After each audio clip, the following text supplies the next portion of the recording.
Hey everyone, welcome back to another video. Today we are going to be comparing dividend stocks and annuities. Which is the best passive income stream? Let's dive right in.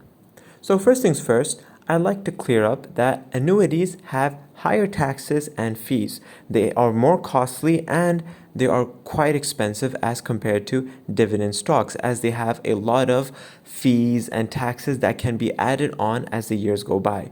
But I'd also like to mention that annuities are very low risk, as in they can provide guaranteed growth plus income for the rest of your life, as compared to dividend paying stocks, which of course may provide a regular income, but it is not a guarantee. As compared to annuities, dividend paying stocks are much riskier.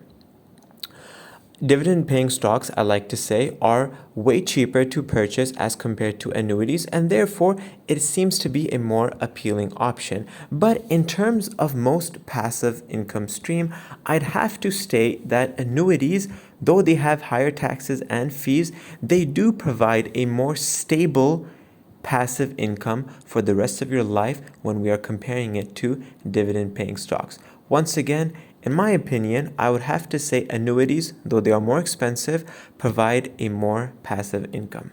I hope this video was helpful. Thank you for watching.